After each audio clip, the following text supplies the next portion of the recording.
Well, hi guys, the complete patch notes are finally released regarding the Diablo Immortal and StarCraft collaboration and much more.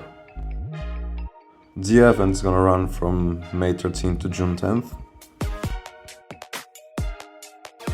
And let's take a look at the updates.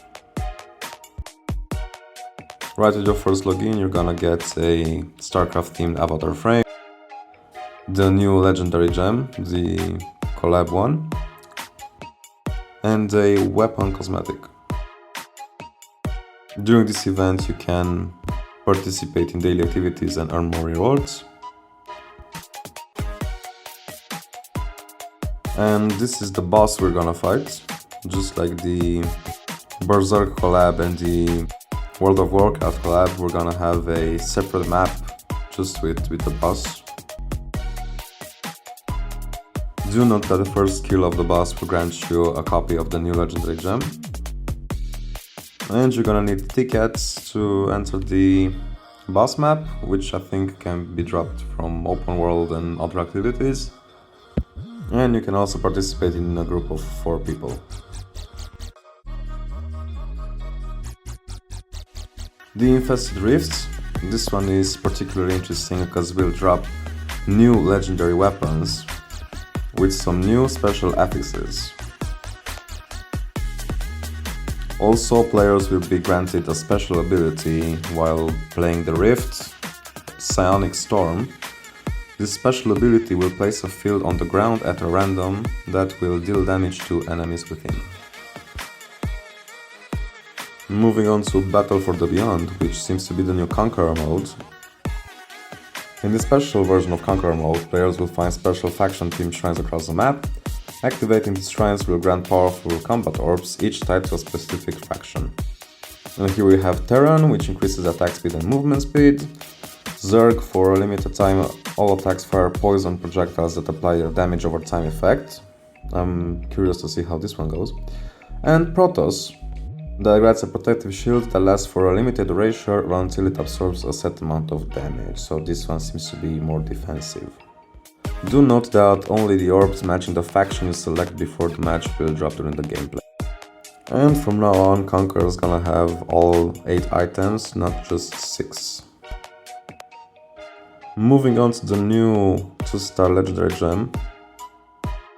Dealing damage conjures 3 banelings who roll towards enemies and explode, covering nearby enemies in acid for 2 seconds that deals damage equal to 10% of your base damage per second and increases the damage affected enemies take from you by 35%.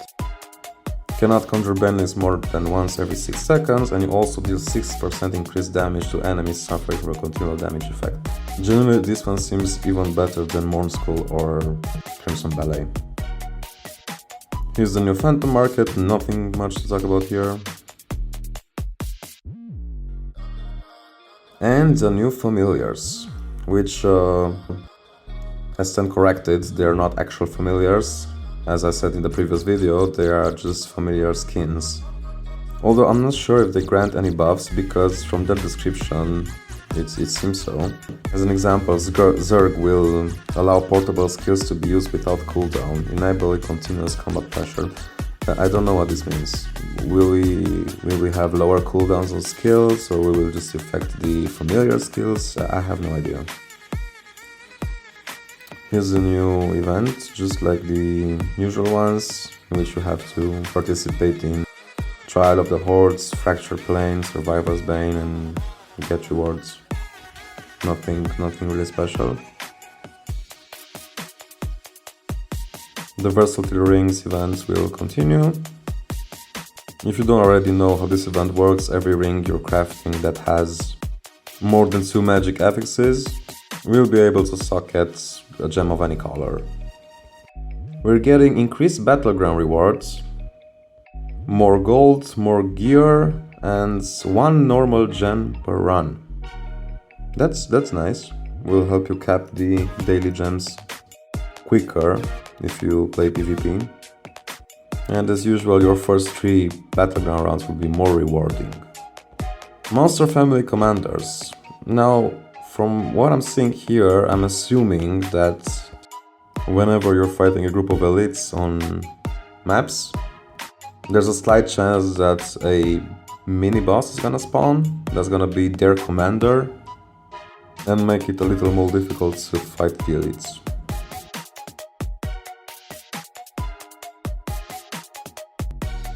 We're getting combat rating adjustments. The Ancestral Tableau has been removed. The Defense of Sirangar and Purge the Depths no longer grant activity points for your warband. And this way it is quite important, set item upgrades no longer grant combat rating. And the Heliquary upgrade system has been reworked, I guess, or removed. Demonic Remains no longer grant combat rating, but all other stats remains unchanged, which means if you have remains that, for example, give you strength, you will still have the damage coming from that relic, but not the combat rating. And from now on, it seems that when Paragon levels increase, players will now directly gain combat rating, Seeker rating and primary attributes. I'm guessing as opposed to getting them from the set items and the Heliquary upgrades. Pretty cool. There's probably gonna be a combat rating rebalance after the update. There's been some changes with the set item drop rules. From now on, starting Hell 1 difficulty, players can obtain and craft all 16 items. So I guess that means including the bracelets.